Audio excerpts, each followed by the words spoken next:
Dear Finnish community, we, the real members of the Russian opposition, whom you saved from repression, thank you and address each of you with an explanation. Yulia Navalnaya, the wife of the Russian oppositionist Alexei Navalny, often comes to Finland to speak. But she has never participated in protests against Putin. She is not a member of the Russian opposition. She is often accompanied by journalist Vladimir Kara-Murza, a British citizen, who for some reason is also called one of the leaders of the Russian opposition. This is not true. He was not elected to the Coordination Council of the Russian opposition, but his name mysteriously appeared on the list of leaders of the CC. This is a fake.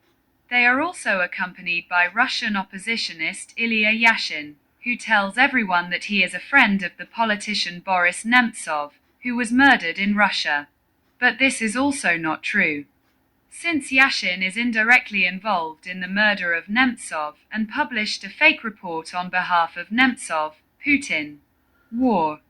All three pseudo-oppositionists call themselves liberal politicians and followers of Alexei Navalny. But liberalism in Finland is significantly different from the concept of liberal in Russia. Fair elections in Russia are impossible, and Alexei Navalny's main slogan was fair elections. This is a long-term project created by the Kremlin. And now this project is being implemented in European countries. All three have never helped Ukraine in any way.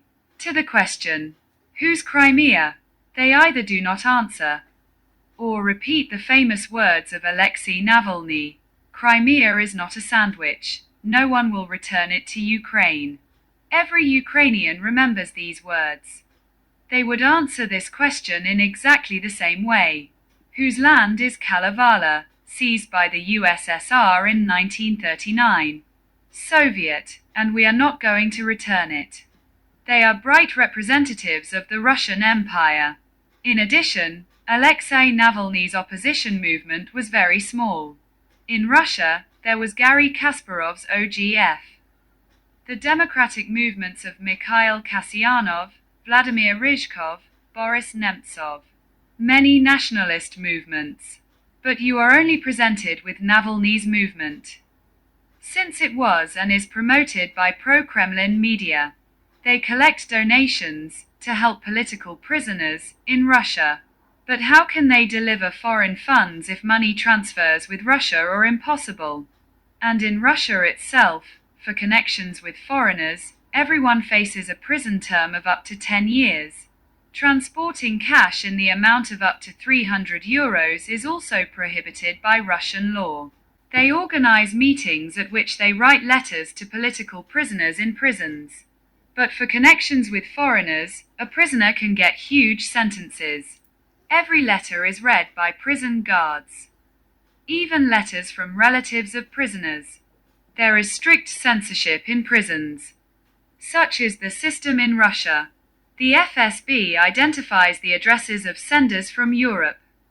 And in the future they can harm these people. These pseudo-oppositionists are constantly misleading you. Worse, Alexei Navalny is a supporter of radical nationalists and a friend of Zakha Prilipin. Every Ukrainian knows who Zakha Prilipin is. This man called for the murder of all Ukrainian children so that Ukrainians, as a nation, would disappear forever. He fought in eastern Ukraine since 2014, like other Navalny supporters, killing Ukrainians. You will object and say that Alexei Navalny was killed in a Russian prison. However, to understand the cynicism of the situation, you need to realize that you grew up in a democratic society. And in Russia there is an inhuman regime, a regime of cannibals.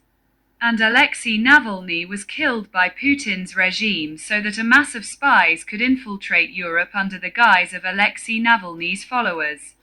The Kremlin needed a sacred victim.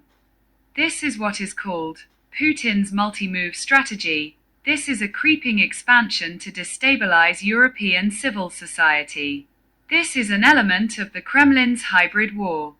Yesterday at the Economic Forum, Vladimir Putin said, Where the Russians are, there is Russia.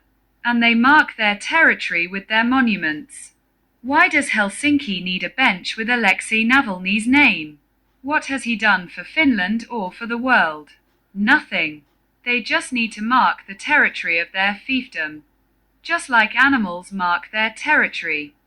Yes, Russia is preparing to attack Europe and Finland. And we see it.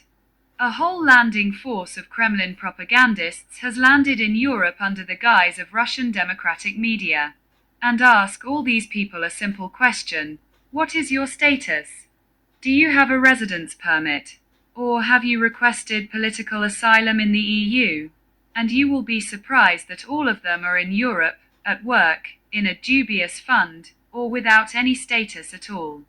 That is why they have now created a whole movement and demand that the European Union issue them with foreign passports for traveling around Europe. Because their Russian passports are expiring. There are not so many true Russian oppositionists in Europe. There are no more than 10 of us in Finland. But we are not heard because all this Kremlin guard is very actively drawing your attention to itself.